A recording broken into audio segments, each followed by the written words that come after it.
한국경제TV 생생한 실전 투자 정보 와우퀴. 월 5,000원 커피값으로 투자 정보가 내 손 안에 배달됩니다. 와우킥 N에서 만나요. 네, 앵커 브리핑입니다. 자, 최근에 미국에서 아주 큰 변화가 일어났는데 AI가 원래 육체 노동부터 대체를 할 것이다. 이런 편견을 깨고 전문직부터 파괴한다는 얘기가 정말 많았잖아요. 그런데 전문직 직종만 파괴하는 게 아니라 이번에는 AI가 학벌을 파괴하는 아주 중요한 역할을 하고 있습니다. 가장 대표적인 기업이 바로 미국의 팔란티어죠. 팔란티어 같은 경우에 AI로 학벌을 아예 파괴하는 놀라운 채용 실험에 들어갔습니다. 자, 어떤 채용 실험이냐? 일단 공고 제목부터 심상치가 않습니다. College is broken, 즉 대학은 고장났다 이렇게 시작하는 채용 공고문인데 자, 이걸 통해서 어떤 학생들을 뽑느냐? 실력주의 펠로우십 채용이라고 공고를 했는데요. 그런데 여기에 아주 중요한 자격 조건이 있습니다. 대졸자는 아예 지원조차 할 수 없는 거죠. 고졸자 중심으로 채용을 하겠다 이렇게 공고를 낸 겁니다. 자, 이렇게 놀라운 변화가 일어나기 시작한 거 왜 그러냐? 자, AI로 이제는 대학 기능을 대신해서 얼마든지 뛰어난 인재를 선발할 수 있는 그런 능력이 생겼다는 겁니다. 자, 그러면 팔란티어가 고졸자를 뽑는 방법이 궁금하실 텐데요. 4년 교육을 받아서 대학 졸업장이 생기면 당연히 그 대학 졸업장을 보고 이 학생이 뛰어난 인재인지 아닌지 지금까지 기업들은 그런 식으로 전통적으로 파악을 해왔는데 이제 AI가 직접 기업한테 그런 뛰어난 청년들을 볼 수 있는 능력을 만들어줬다는 겁니다.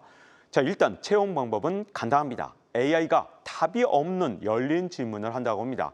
답이 있으면 이걸 외우고 답변하면 그만인데 열린 질문이면 어떻게 되느냐? 답이 없기 때문에 이 논리를 전개하는 과정이 얼마나 뛰어나냐? 그리고 이 과정에서 창의력이 들어가느냐? 이 분야가 정말로 뛰어난 학생들을 찾아내는 아주 중요한 키가 되거든요. 자, 그런데 또 다른 방법 하나가 더 있다고 합니다. AI를 통해서 그런 청년들이 디지털 발자국을 어떻게 남겼느냐 이걸 또 따져본다고 하는데요. 깃허브라는 게 미국엔 있습니다. 근데 이게 뭐냐면 수많은 개발자들이 자기가 개발한 걸 그동안 계속해서 올려놓은 그런 방식인데 여러분 이 깃허브를 평가해서 AI가 직접 이런 디지털 발자국을 만드는데 자, 지원자들의 코딩 실력만 평가하는 게 아닙니다. 처음 코딩을 시작했을 때의 능력과 그리고 최근 들어서 향상된 능력을 보면서 이런 청년들이 어디까지 능력이 향상될지까지 AI가 분석을 한다고 합니다. 그러다 보니까 이제 대학 교육은 필요 없다라는 얘기들이 나오기 시작한 거죠. 자, 그렇다면 이게 팔란티어가 최초냐? 그렇지 않습니다. 팔란티어가 대서특필되면서 기사화가 된 건 맞지만 이미 미국의 빅테크는 이런 방식으로 고졸자나 혹은 대학을 졸업하지 않은 사람들 또는 아예 인문계 학생들을 이렇게 이공계 학생으로 뽑는 그런 일들이 자꾸만 늘어나고 있거든요. 대표적인 기업들이 여기 보시는 구글과 아마존, 마이크로소프트 그리고 IBM 같은 기업인데 IBM에선 이런 청년들을 뭐라고 부르냐? 뉴칼라라고 부릅니다. 그래서 IBM의 용어를 따서 이런 청년들을 아예 뉴컬러라고 새로 명명을 하고 있는데요. 자, 이렇게 과연 청년들을 왜 이렇게 고졸자를 중심으로 뽑는다든가 비전공자를 뽑는다든가 아니면 대학을 중퇴한 그런 학생들을 더 선호하는 그런 경향이 조금씩 생기고 있느냐? 여기는 이유가 있습니다. 자, 빅테크에서 일단 이런 시각이 많이 늘었다고 하는데요. 미국의 대학이 창의성보다는 수능과 복종 또는 성실함만 가르치는데 지금은 그런 게 덕목이 아니라는 거죠.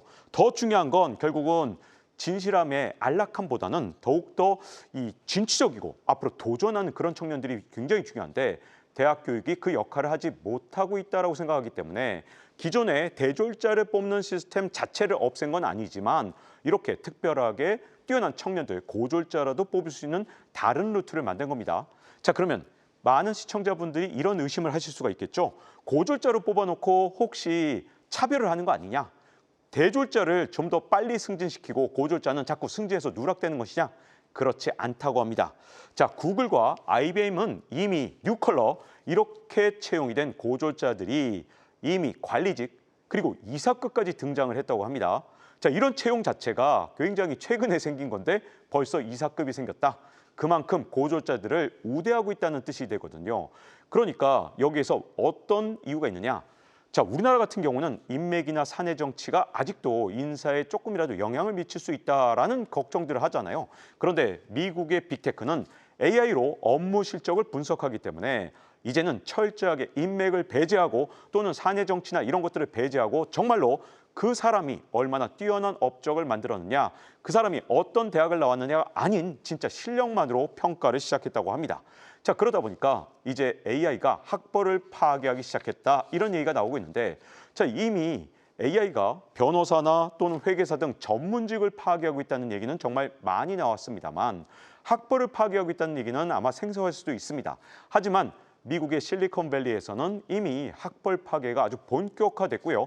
이걸 통해서 빅테크의 경쟁력이 더욱더 올라가고 있다고 하니까 우리나라도 이런 빅테크의 변화에 대해서 조금 관심을 가져볼 필요가 있지 않을까. 그리고 이런 채용 방식이 앞으로 AI 시대에 새로운 방식으로 혹시라도 자리 잡지 않을지 우리가 눈여겨봐야 될 필요가 있을 것 같습니다. 자, 이렇게 앵커 브리핑에서는요, AI가 전문직을 파괴하는 것뿐만 아니라 학벌까지 파괴하고 있는 그런 현장을 짚어봤습니다.